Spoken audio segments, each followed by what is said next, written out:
Hello everyone, welcome to Smash O E T. ഇന്ന് Smash O E ടിയുടെ ഒരു another section ക്ലാസ്സിലേക്ക് എല്ലാവർക്കും സ്വാഗതം.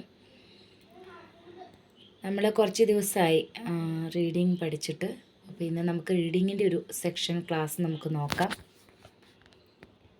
സോ റീഡിങ്ങിൻ്റെ ബേസിക് റൂൾസൊക്കെ എല്ലാവർക്കും അറിയാമല്ലോ അല്ലേ? നമുക്ക് റീഡിങ്ങിന് മൊത്തത്തിൽ 42 ക്വസ്റ്റ്യൻസ് ആണുള്ളത്. So we should complete this in 1 hour. Firstly, they will provide you part A. Part A has 20 questions. In 15 minutes you should complete it. And after that they will provide B and C together. B has 6 questions and each question has 3 options. 1 or 2 paragraph will be there. C has 2 extract 1 and extract 2. In the first C, you can see that 8 questions are there. So it has 4 options. Together they will provide all the paragraphs, and after that they will provide 8 questions together. So then extract 2, again the same will be there. Okay. So നമ്മൾക്ക് ഒരു 22 questions ആണ് B and C ഉള്ളത്. ഇത് നമ്മൾ within 45 minutes we should finish it, because A has 15 minutes and 15 + 45 is equal to 1 hour. So നമുക്ക് 22 ക്വസ്റ്റ്യൻസിന് approximately 1 question will have 2 minutes to complete the answer. എന്നിരുന്നാലും ബിയിൽ നമുക്ക് only we have 3 options. Okay, so നമ്മളോട് പറയുന്നത് ഒരു 1.5 മിനിറ്റിനുള്ളിൽ 1.5 മിനിറ്റ്സിനുള്ളിൽ നമ്മൾ ഒരു ക്വസ്റ്റ്യൻ ബിയുടെ ഫിനിഷ് ചെയ്യാനായിട്ട് ശ്രമിക്കണം. സോ ടോട്ടലി ഒരു 9 മിനിറ്റ്സിനുള്ളിൽ ബി പാർട്ട് ഫിനിഷ് ചെയ്യണം. ബാക്കിയുള്ള നിങ്ങൾക്ക് സി പാർട്ടിനായിട്ട് യൂസ് ചെയ്യാവുന്നതാണ്. സോ പ്രാക്ടീസ് ചെയ്യുന്ന സമയത്ത് just keep timer, then you can practice. So day by day you can decrease the time. So ഇന്ന് നിങ്ങൾ 1 അവർ അല്ല, ഒരു 1.5 അവർ തുടക്കത്തിൽ എടുക്കുകയാണെങ്കിൽ no problem. Tomorrow you can reduce the timing. അങ്ങനെ day by day reduce the timing and within 1 month you can catch it. So ഞാൻ ക്വസ്റ്റ്യനിലേക്ക് പോകാം. I have shared the question and paragraph. So I'm going to read the question first. So it is always important to read the question first. Then go to the paragraph and read the paragraph. Then come to the options. This is the first thing. And second option is you can read the question and read the options. Then go to the paragraph. This is just up to you. Okay, so nobody is compelling you to read the question first and read the paragraph and come to the options. So this you can choose as per your appropriateness. അപ്പോൾ ചിലപ്പോൾ എനിക്ക് paragraph നോക്കിയിട്ട് ഓപ്ഷനിലോട്ട് വരുന്നതായിരിക്കും easy. So അത് നമ്മൾ തന്നെ choose ചെയ്യുക. ഞാൻ എന്താണ് പേഴ്സണലി ചെയ്യുക എന്ന് വെച്ച് കഴിഞ്ഞാൽ, it is very difficult to remember all the paragraphs at a time. At the same time, it is very difficult to remember all the options at a time. ഇതാണ് എന്നെ സംബന്ധിച്ച്. So what I do, I will read the question, then I will just read the option A, then will go to the paragraph. Then ഒരു 2-3 lines when I read, I can realise that if the answer is there or not. Then I will come to the second option, then we'll go to the paragraph. Otherwise, I will read paragraph 3 or 2 lines. Then I will go to the options. So this way I will try to get the answer, because എനിക്ക് ഭയങ്കര മറവിയാണ്. അപ്പോൾ I am not at all able to remember anything. At least എൻ്റെ സ്റ്റുഡൻസിൻ്റെ പോലും പേര് sometimes I will forget my name also. So എൻ്റെ ഒരു കപ്പാസിറ്റി, ഒരു ഓർമ്മിക്കാനുള്ള കപ്പാസിറ്റി ഈസ് വെരി ലെസ്സാണ്. അതുകൊണ്ടാണ് ഞാനിങ്ങനെ നോക്കുന്നത്. പക്ഷേ ഇത് എനിക്കൊരു ഫെയിലിയറായിട്ട് I didn't feel till now. So അതുകൊണ്ടാണ് ഞാൻ ഇത് ഫോളോ ചെയ്യുന്നത്. എനിക്കിങ്ങനെ ആൻസർ കിട്ടുന്നില്ല എങ്കിൽ ഞാനത് നേരത്തെ തന്നെ ചേഞ്ച് ചെയ്യുമായിരുന്നു. But I am able to get the answer with these problem solution.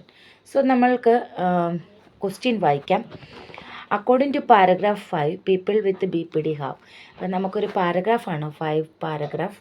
അതിനകത്തുനിന്ന് people with B P D have, B P ഡിയുടെ ഫുൾ ഫോം നമ്മുടെ ഈ ഒരു പാരഗ്രാഫിൽ അവർ തന്നിട്ടുണ്ട്. അപ്പോൾ ബി പി ഡി അല്ലെങ്കിൽ നമുക്കറിയാലോ ബി പി ഡി എന്ന് വെച്ചിട്ടുണ്ടെങ്കിൽ ഇനി അവരതിൻ്റെ പാരഗ്രാഫിന് അതിൻ്റെ കംപ്ലീറ്റ് മീനിങ് തന്നിട്ടുണ്ട്. അപ്പോൾ ഈ ഒരു ബി പി ഡി ഉള്ള ആളുകൾക്ക് എന്തായിരിക്കും എന്നാണ് നമ്മുടെ റൈറ്റർ പറയുന്നത് എന്നുള്ളതാണ് നമ്മുടെ ക്വസ്റ്റ്യൻ. സോ എന്താണ് അവർ പറയുന്നത്? നമ്മൾക്ക് നമ്മുടെ പാരഗ്രാഫ് ഒന്ന് വായിച്ചു നോക്കാം. നമ്മൾ എന്ത് തന്നെയായാലും ഫസ്റ്റ് ക്വസ്റ്റ്യൻ വായിക്കണം കേട്ടോ. So for what we are going to search എന്നുള്ള ഒരു ക്വസ്റ്റ്യൻ നമുക്കില്ല എങ്കിൽ it will be very uneasy to get the answer. So എപ്പോഴും നമ്മൾ ക്വസ്റ്റ്യൻ വായിക്കുക then go to the paragraph. നമുക്ക് പാരഗ്രാഫ് നോക്കാം. It is often difficult to tackle the topic of depression cooccurring with borderline personality disorder. B P D എന്നുള്ളതിനെയാണ് borderline personality disorder എന്ന് പറയുന്നത്. ഈ ഒരു സെൻറ്റൻസിൻ്റെ മീനിങ് എന്താണ്? ഇതെപ്പോഴും ഭയങ്കര ഡിഫിക്കൾട്ടാണ്. എന്താണ്? ബോർഡർ ലൈൻ പേഴ്സണാലിറ്റി ഡിസോർഡറിനോട് ചേർന്നുകൊണ്ടുള്ള ഡിപ്രഷൻ്റെ ഇത് കണ്ടുപിടിക്കുക എന്നുള്ളത് വളരെ ഡിഫിക്കൾട്ടാണെന്നാണ് പറയുന്നത്. Then next sentence people with B P D have. Okay, people with B P D have എന്താണെന്നുള്ള പറയുവാണ്. ഈ സെയിം തന്നെയാണ് നമുക്ക് ക്വസ്റ്റ്യനിൽ കാണാൻ പറ്റുക. നിങ്ങൾ എന്ത് ചെയ്യണമെന്ന് വെച്ചിട്ടുണ്ടെങ്കിൽ according to paragraph 5 people with B P D have എന്നുള്ളതിനെ ആ people with B P D have എന്നുള്ളത് അതിനെ ഒന്ന് അണ്ടർലൈൻ ചെയ്യണം. നമ്മൾക്ക് we can underline the keywords in exam also. Okay, so അങ്ങനെ ചെയ്യുമ്പോൾ നമ്മളെപ്പോഴും അണ്ടർലൈൻ ചെയ്യേണ്ടത് ഈ people with B P D have എന്നുള്ളതിനെ ജസ്റ്റ് ഒന്ന് അണ്ടർലൈൻ ചെയ്യണം. ബി പി ഡി ഉള്ള പേഷ്യൻസിന് ആൾക്കാർക്ക് എന്താണെന്നുള്ളതാണ് നമ്മുടെ ക്വസ്റ്റ്യൻ. അപ്പോൾ ഇവിടെയും നമുക്ക് ഓപ്ഷനകത്തും നമ്മുടെ പാരഗ്രാഫിനകത്തും സെയിം വരുവാണ്. People with B P D have എന്താണെന്നുള്ളതാണ് അവർ പറയുന്നത്. As a part of the code disorder, ഈ ഒരു ഡിസോർഡറിൻ്റെ ഭാഗമായിട്ട് എ പെർട്ടർബേഷൻ. ഓക്കെ, പെർട്ടർബേഷൻ എന്നുള്ളത് ഓഫ് അഫക്റ്റ് അസോസിയേറ്റഡ് വിത്ത് എന്താണെന്നുള്ള പറയുകയാണ് മാർക്കറ്റ് വേരിയബിലിറ്റി ഓഫ് മൂഡ്. അപ്പോൾ പെർട്ടർബേഷൻ എന്നുള്ളതിൻ്റെ മീനിങ് നമുക്ക് മനസ്സിലാവണം. പെർട്ടർബേഷൻ എന്നുള്ളതിൻ്റെ സിനോണിംസിൻ്റെ കൂടെ എഴുതി വെച്ച് പഠിക്കണം കേട്ടോ. അസ്വസ്ഥത എന്നാണ്. അവർ ഡിസ്റ്റേബ്ഡ് ആണ്, ദേ ആർ ഡിസ്റ്റേബ്ഡ്. ഈ പെർട്ടർബേഷൻ എന്നുള്ള വാക്കിൻ്റെ സെയിം മീനിങ് ആണ് ഡിസ്റ്റർബൻസ്. അവർ ഡിസ്റ്റേബ്ഡ് ആണ്. സോ എന്തിനാണ്? ഒരു affect associated with market variability of mood. Variability of mood എന്ന് വെച്ചാൽ എന്താണ്? മൂഡിനകത്ത് വ്യത്യാസം വരിക. ഇതിനെ നമ്മൾ സംടൈംസ് പറയുന്ന നമ്മൾക്ക് തന്നെ നേഴ്സസ് ആണ്. വി ഓൾവേസ് ഫീൽ ഒരു mood changes we always feel. കാരണം നമ്മുടെ ആ ഒരു വർക്കിന് ഭയങ്കര സ്ട്രെസ്സുള്ളൊരു പ്രൊഫഷനാണല്ലേ. വി ഡോക്ടേഴ്സ് ആൻഡ് നേഴ്സസ് ഭയങ്കര വർക്ക് ടെൻഷൻ അനുഭവിക്കുന്നവരാണ്. അപ്പോൾ നമ്മൾക്ക് എപ്പോഴും ഇങ്ങനെ ഈ ഒരു വാക്ക് നമുക്ക് ഉപയോഗിക്കാം. വേരിയബിലിറ്റി ഓഫ് മൂഡാണ്. മൂഡിന് ചേഞ്ചസ് ഉണ്ടാകും. സോ മൂഡ് ചേഞ്ചസ് ഉണ്ടാവും എന്നുള്ളതാണ് പറഞ്ഞിരിക്കുന്നത്. ബി പി ഡി ഉള്ളവർക്ക് എന്തുണ്ടാവും? മൂഡ് ചേഞ്ചസ് ഉണ്ടാവും. നമുക്ക് ഓപ്ഷൻ നോക്കാം. Noticeable mood changes which are central to their disorder. Same തന്നെയല്ലേ പറഞ്ഞേക്കണേ? വളരെ നോട്ടീസബിൾ, ശ്രദ്ധിക്കപ്പെടത്തക്ക രീതിയിലുള്ള മൂഡ് ചേഞ്ചസ് ഉണ്ടാകും. Which are central to their disorder. Correct കൊടുത്തിട്ടുണ്ട്. As a part of the code disorder. അത് തന്നെയാണ് which are central to the disorder എന്നുള്ള കൊടുത്തിരിക്കുന്നത്. സോ നമ്മൾക്ക് നമ്മുടെ ആൻസർ കിട്ടി. എന്നിരുന്നാലും elimination is the best method to get the answer. So നമുക്ക് എലിമിനേറ്റ് ചെയ്തൊന്ന് നോക്കാം. നമുക്കൊന്ന് നോക്കാം, ഉണ്ടോ എന്ന് നോക്കാം. അതിന് തൊട്ട് മുന്നേ നമുക്ക് നെക്സ്റ്റ് സെൻറ്റൻസ് ഒന്ന് വായിക്കാം. This can be very difficult for the patient to deal with and can feed self injuries and other harmful behaviour. ഈ പേഷ്യൻ്റ് എന്തൊക്കെ ഉണ്ടാക്കും? അവർക്ക് തന്നെ സെൽഫ് ഇഞ്ചുറീസ് ഉണ്ടാക്കും. അവരെ തന്നെ മാന്തും, കത്തി വെച്ചിട്ട് വലിക്കും. അതാണ് സെൽഫ് ഇഞ്ചുറീസ് എന്ന് പറയുന്നത്. സെൽഫ് ഇഞ്ചുറീസിൽ കുറേ പ്രശ്നങ്ങളുണ്ട്. സോ അവരെ തന്നെ ശരീരത്തിൽ പല മുറിവുകൾ ഏൽപ്പിക്കും. ഒന്ന് സെൽഫ് ഇഞ്ചുറീസാണ്. രണ്ട് അതർ ഹാംഫുൾ ബിഹേവിയർ. വളരെ ഹാംഫുൾ ആയിട്ടുള്ള ബിഹേവിയർ, അതിപ്പോൾ സൂയിസൈഡൽ അറ്റൻഷനോ ഒക്കെ വരാം അല്ലേ, അത് ഹാംഫുൾ ബിഹേവിയറാണ്. സോ നമുക്ക് നോക്കാം. A tendency to have accidents and injure themselves എന്നുള്ളതിൻ്റെ സെയിം സിനണിമാണ് self injuries. Self injuries is equal to injure themself. That word is there but we are not able to see the word accident. Accident എന്ന് വെച്ച് കഴിഞ്ഞാൽ എന്താ, വണ്ടി ഇടിപ്പിക്കുക എന്നുള്ളതാണ് അല്ലേ. Accident ഉണ്ടാക്കുന്ന the didn't say. Self injuries as well as harmful ബിഹേവിയറാണ്. Accidents എന്ന് അവരെ എടുത്ത് പറഞ്ഞിട്ടില്ല. സോ എല്ലാ പിള്ളേർക്കും എപ്പോഴും സംശയം വരുന്നതാണ്, ഇഞ്ചുർ ദംസെൽസ് കണ്ടുകൊണ്ട് അവരത് എടുക്കും. ആക്സിഡൻ്റ് എന്നുള്ള വാക്കിനെ നിങ്ങളത് നോക്കണം. ഇപ്പോൾ ആക്സിഡൻറ്റ് ഇല്ലാത്തതുകൊണ്ട് we can just eliminate that. C is A eliminate ചെയ്യേണ്ട ഒരു ഓപ്ഷനാണ്. Next one D, problems tackling the topic of their depression. Okay, C അത് കൊടുത്തിരിക്കുന്ന നമ്മുടെ ഫസ്റ്റ് കണ്ടോ, it is often difficult to tackle the topic of depression എന്ന് കൊടുത്തിട്ടുണ്ട്. അതുകൊണ്ടാണ് problems tackling the difficult of their depression. അതിൻ്റെ അർത്ഥം എന്താണ്, മലയാളത്തിലെ മീനിങ് അവരുടെ വിഷാദം എന്ന വിഷയം കൈകാര്യം ചെയ്യുന്നതിൽ പ്രശ്നം ഉണ്ടാക്കും എന്നാണ് പറയുന്നത്. ക്വസ്റ്റ്യൻ എന്താണ്, പീപ്പിൾ വിത്ത് BPD ഹാവിന് എന്തുണ്ടാവുന്നു, BPD ഉള്ള മനുഷ്യർക്ക് അവരുടെ വിഷാദം എന്നുള്ളതിൻ്റെ ഡിപ്രഷൻ എന്ന വിഷയം കൈകാര്യം ചെയ്യുന്നതിൽ പ്രശ്നങ്ങളുണ്ടാവും എന്നാണ് പറഞ്ഞിരിക്കുന്നത്. അങ്ങനെ അവർ പറഞ്ഞിട്ടുണ്ടോ? Topic of depression cooccurring with borderline അതിൻ്റെ കൂടെ ഉണ്ടാവുന്നത് എന്നുള്ളതാണ് പറഞ്ഞിരിക്കുന്നത്. അപ്പോൾ ആ സെയിം സെൻറ്റൻസ് എടുത്ത് അതുപോലെ കൊടുത്തിരിക്കുകയാണ്. സെൻറ്റൻസ് ഇൻകംപ്ലീറ്റ് ആണ്, അതിനകത്തൊരു മീനിങ് പറയുന്നില്ല. പക്ഷേ അതേസമയത്ത് നമുക്ക് ബി ഒരു ഡയറക്റ്റ് ആൻസർ ആയിട്ടുണ്ട്. ഇത് സി നമുക്ക് ഈസി ആയിട്ട് എലിമിനേറ്റ് ചെയ്യാവുന്നേ ഉള്ളൂ. പക്ഷേ ബിയും ഡിയും തമ്മിൽ എ ആണ് ഏറ്റവും ഒരു ഫസ്റ്റ്ലി നമുക്ക് എലിമിനേറ്റ് ചെയ്യാൻ പറ്റുന്ന ഒരു ഓപ്ഷൻ. അതവിടെ ഇല്ല. Depression occurring as a result of the ഡിസോർഡറിൻ്റെ ഭാഗമായിട്ട് ഡിപ്രഷൻ ഉണ്ടാവും എന്നുള്ളതില്ല. അപ്പോൾ അത് നമുക്ക് എലിമിനേറ്റ് ചെയ്ത് കളയാം. നെക്സ്റ്റ് ബി നമുക്ക് പറഞ്ഞിട്ടുണ്ട്, പിന്നെ സിയും പറഞ്ഞിട്ടുണ്ട്. അപ്പോൾ അതുകൊണ്ട് നമുക്കൊരു ഇതുണ്ടാകും, ഡൗട്ട് ഉണ്ടാവും. പക്ഷേ അത് ഇൻകംപ്ലീറ്റ് ആണ് answer. So our answer is B ആണ്. ഇതിൻ്റെ ഡിസ്കഷൻ നിങ്ങൾക്ക് മനസ്സിലായിട്ടുണ്ടാവുമെന്ന് വിശ്വസിക്കുന്നു. ഞാൻ ക്വസ്റ്റ്യനും ഓപ്ഷനും ഒന്ന് പാരഗ്രാഫും ഷെയർ ചെയ്തിട്ടുണ്ട്. നന്നായിട്ട് വായിക്കുക, നന്നായിട്ട് മനസ്സിലാക്കുക. ഇതുപോലെ എലിമിനേഷൻ മെത്തേഡിലൂടെയും അതുപോലെ തന്നെ സിനണിംസ് വെച്ചിട്ടും നിങ്ങൾ ഉത്തരം നോക്കുക കേട്ടോ. അപ്പോൾ ഈസി ആയിട്ട് കണ്ടുപിടിക്കാവുന്നതേ ഉള്ളൂ. നമ്മൾ ടെൻഷൻ അടിക്കരുത്, സ്പീഡ് എടുക്കരുത്. എല്ലാവരുടെയും മനസ്സിൽ 22 അങ്ങോട്ട് കംപ്ലീറ്റ് ചെയ്യണല്ലോ എന്നുള്ളതാണ്. നിങ്ങൾ 22 കംപ്ലീറ്റ് ചെയ്യാനായിട്ട് ഓക്കെ നന്നായിട്ട് ടൈം ഇത് ഇനഫാണ്, ഈ ടൈം ഇനഫാണ്. എനിക്കിതിനുള്ളിൽ തന്നെ നന്നായിട്ട് 40 മിനിറ്റ് കൊണ്ടൊക്കെ ചെയ്തിട്ടിരിക്കുന്ന പിള്ളേരുണ്ട് 22. അവർക്ക് അത്രയും മതി. അവർ by practice and also their reading habit will be more than the average students or below average students. അവർ ചെറുപ്പത്തിലെ തൊട്ട് റീഡിങ് ഹാബിറ്റ് ഉള്ള പിള്ളേരായിരിക്കും. അപ്പോൾ they can fastly they can do. അത് എല്ലാ പിള്ളേർക്കും അങ്ങനെയല്ല. എൻ്റെ ബുദ്ധിയല്ല വേറൊരാളുടെ ബുദ്ധിയല്ല അടുത്ത ആൾക്ക്. ഇറ്റ് ഈസ് എൻറ്റയർലി ഡിഫറെൻറ്റ് അല്ലേ, from one person to another person. ആ ഇൻ്റലിജൻസ് അല്ലെങ്കിൽ IQ level is entirely different. So don't worry, don't panic, just be cool calm. അപ്പോൾ അതിനകത്ത് നമ്മൾക്ക് നമ്മുടെ അങ്ങനെ ഒരു ചിന്തയെ വെക്കണ്ട. 22-45 കിട്ടണം 45 മിനിറ്റ് കിട്ടണം എന്നുള്ള ആ ഒരു ടെൻഷൻ അതിനെക്കാട്ടിലും എത്രയോ ഭേദമാണ്. എ പാട്ട് നന്നായിട്ട് ക്യാച്ച് ചെയ്യാൻ നോക്കുക. 15 മിനിറ്റിലും 20 ക്യാച്ച് ചെയ്യാൻ നോക്കുക. അത് 20 ശരിയാക്കാൻ നോക്കുക. ഏറ്റവും കുറഞ്ഞ 19 ശരിയാക്കാനായിട്ട് നോക്കുക. കാരണം ചില സമയത്ത് 2 ഓപ്ഷൻസ് വിൽ ബി ഭയങ്കര ട്രിക്കി ആയിരിക്കും.